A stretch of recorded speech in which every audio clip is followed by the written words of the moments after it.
Salam Budi Luhur. Untuk topik presentasi artikel, saya memilih SD-WAN Solution. Apa itu SD-WAN Solution? Mungkin saya analogikan seperti ini. Jadi ketika kita bekerja atau melakukan kolaborasi dengan uh, orang lain, kita menggunakan Zoom, kita menggunakan Teams. Nah, terkadang kita menemui problem.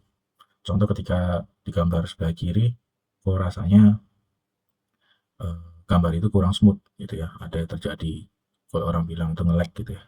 Jadi apakah itu uh, latensinya terganggu atau mungkin internetnya problem, tapi pada dasarnya ini merupakan salah satu kelemahan ketika kita menggunakan video conference itu ada paket loss, sehingga yang terjadi adalah gambar sebelah kiri ini uh, gambarnya berantakan atau hasilnya kurang bagus sehingga mengganggu pekerjaan kita.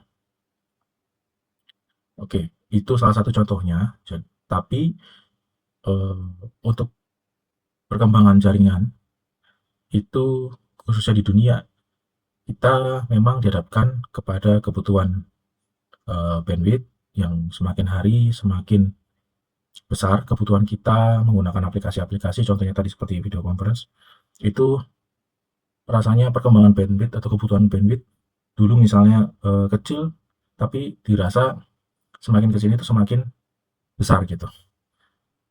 Itu untuk kebutuhan bandwidth internetnya. Terus yang kedua, eh, banyak aplikasi-aplikasi kita, penyedia aplikasi, penyedia service, bahkan di kantor saya, aplikasi itu dipublish di cloud ya, di cloud.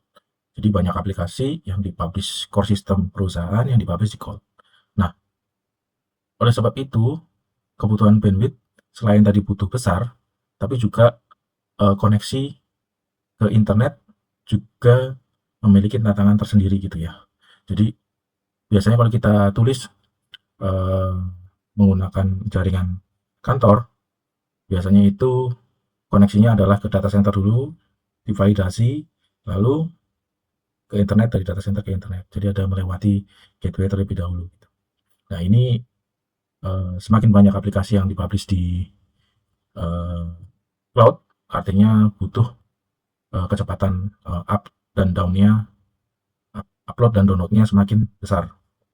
Lalu ada tantangan yang ketiga mengenai kapasitas datanya gitu ya. Jadi entah itu sosial media, entah itu website, entah itu pekerjaan kantor, transfer data itu semakin ke sini itu semakin besar eh, paket size-nya gitu ya.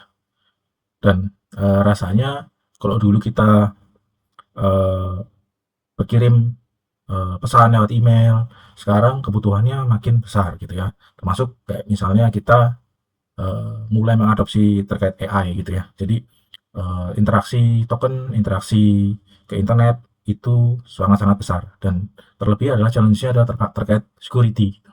Dan artinya berarti kita tidak bisa mencegah eh, pengguna atau user kita itu hanya terbatas di environment kantor saja, tetapi juga semakin besar penggunaan AI, khususnya agent-agent di perusahaan juga semakin banyak. Lalu yang keempat, dengan topologi arsitektur eh, tradisional, contohnya MPLS gitu ya. Nah itu ketika kita lihat itu banyak sekali software-software yang diinstal di jaringan kita. Dari itu routernya, dari itu gateway-nya, monitoringnya, dan lain-lain. Nah ini kalau misalnya kita membutuhkan monitoring yang A sampai Z, itu memerlukan pengecekan di banyak aplikasi-aplikasi. Nah ini sekilas tentang uh, apa sih challenge di topologi arsitektur jaringan komputer khususnya di enterprise atau di perusahaan. Nah ini uh, sebelum perusahaan saya di tempat saya itu mengimplementasikan SD-WAN, sebelumnya topologi koneksinya menggunakan MPLS ya.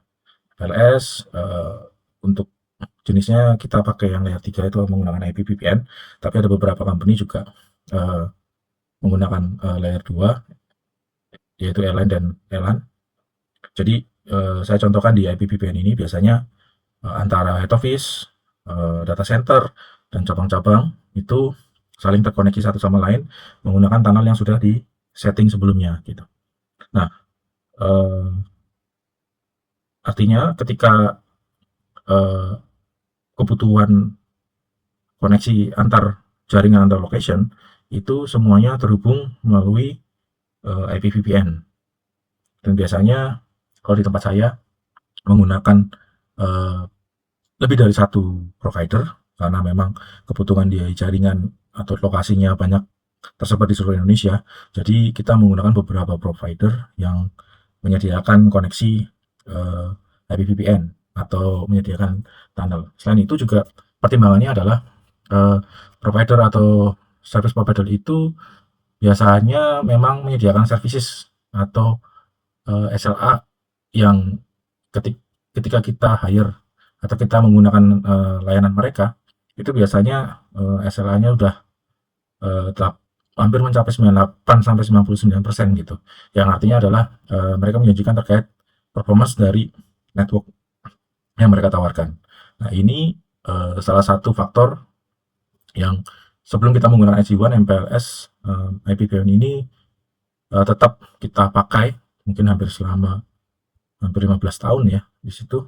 Dan secara aplikasi core kita juga lewat lewat dari koneksi menggunakan IPVPN tersebut. Oke, saya coba menerangkan terkait apa itu sih SD-WAN ya, kepanjangan dari Software Defined Wide Area Network. Ya memang layanan ini merupakan sebuah teknologi yang mengelola organisasi untuk membuat jaringan itu secure dan mempunyai performance yang tinggi dengan bantuan software untuk mengontrolnya.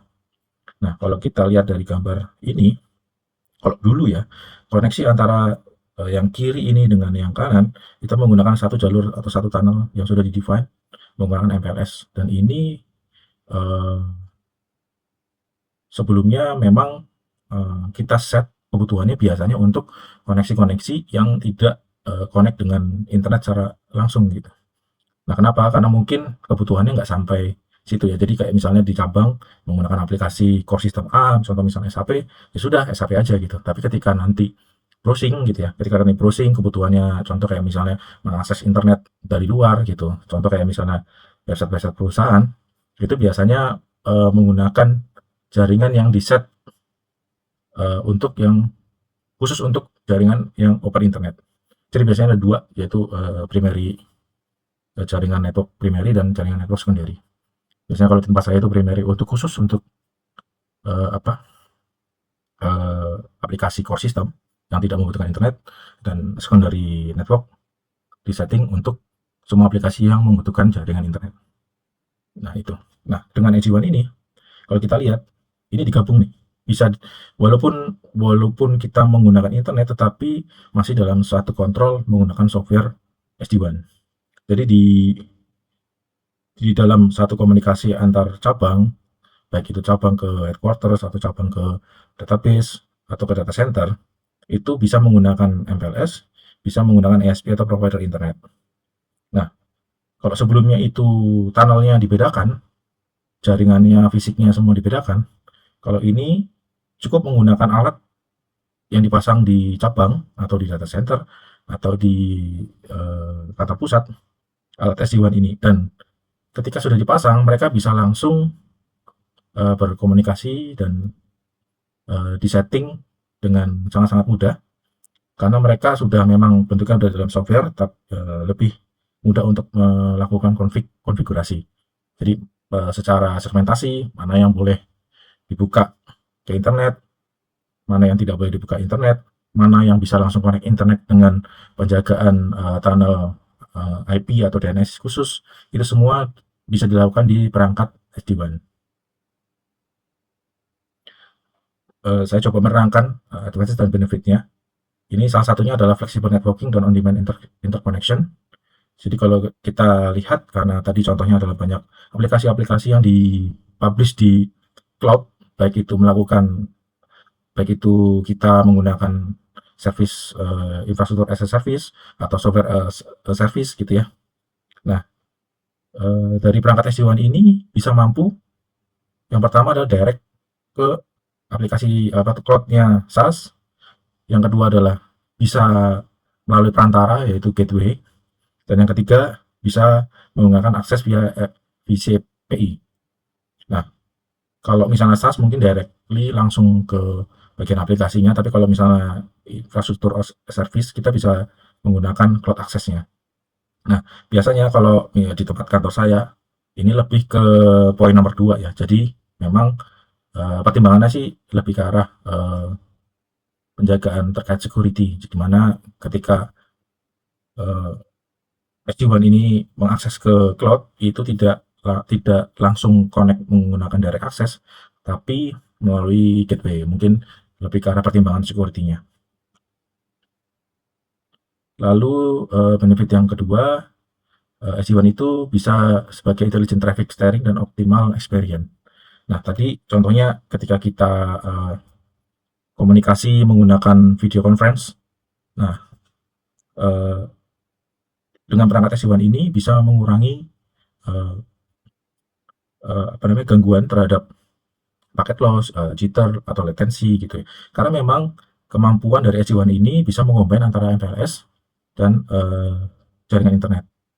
Jadi kita bisa langsung kalau ketika ada problem, contoh misalnya jaringan MPLS sedang down, ini dengan sangat mudah langsung kita backup atau switch menggunakan jaringan-jaringan yang sudah disediakan oleh ISP yang sebelumnya kita define. Lalu benefit yang ketiga adalah intelligent dan simplified development. Nah, ini salah satu yang membantu di tempat kantor saya ketika implementasi SD-WAN ini. Jadi kalau dulu ketika saya contohnya mempunyai pembukaan cabang baru gitu, saya mempunyai cabang baru nih yang akan di install atau di setting perangkat jaringan komputernya supaya connect dengan data center, supaya connect dengan cabang lain maupun connect dengan kantor pusat. Itu peralatan dan software yang diinstal, yang disetting itu sangat-sangat banyak gitu ya. Jadi entah itu ada servernya itu sendiri, jaringannya, softwarenya, itu murni saya harus mungkin lebih dari 1 hari untuk memasang konfigurasi di cabang baru tersebut gitu. Karena apa? Karena memang tidak bisa dilakukan setting dalam satu waktu gitu. Mungkin perangkatnya atau routernya atau switch-nya itu berbeda gitu ya. Jadi terkadang harus menunggu gitu ya, menunggu up dari ESP-nya dan lain-lain. Nah, dengan adanya SD-WAN ini cukup install investasi alat SD-WAN ini di kantor cabang yang baru, lalu kita setting di SD-WAN-nya ya, selama ada koneksi internet dan SD-WAN di kantor pusat maupun di data center, itu bisa dengan mudah mengkonfigurasinya. Bahkan kita bisa mengcopy settingan yang mungkin kita ambil dari cabang yang sebelumnya kita sudah pernah setting. Nah, deploy ini dengan cara ini waktu untuk deployment jaringan di kantor atau cabang yang baru bisa lebih cepat. Secara monitoringnya di sini saya coba ambil di sini kita bisa lihat secara hariannya trafficnya seperti apa, lalu lintas bandwidthnya seperti apa, kemampuan atau bandwidth yang digunakan sudah berapa persen, jaringannya penuh atau tidak, performance-nya seperti apa, termasuk dengan latency-nya seperti apa, itu semua sudah dirangkum dalam satu software SD-WAN. Nah, ini contohnya adalah VMware, tapi di tempat kantor saya menggunakan FortiGate ya di situ. Nah, di sini juga ada salah satu business benefit-nya, yaitu business policy framework. Nah, di sini secara setting kita bisa lihat bagaimana caranya untuk mengatur polisinya, aplikasi-aplikasi mana yang boleh lewat di jaringan kita, lalu IP-nya mungkin kita punya mendefine IP-IP yang boleh di whitelist atau boleh tidak, termasuk dengan ketika ada policy, kira-kira misalnya kontrak kita, kapasitas bandwidth kita contohnya misalnya 10 mega gitu ya, 10 mega, kita coba bagi nih, mana kebutuhan buat kantor, mana kebutuhan dengan buat customer, mana dengan kebutuhan dengan aplikasi core system. Itu dengan mudah kita set melalui aplikasi yang sudah tertanam di SD-WAN. Mungkin itu sekilas presentasi dari saya. Semoga membantu pemahaman kita terkait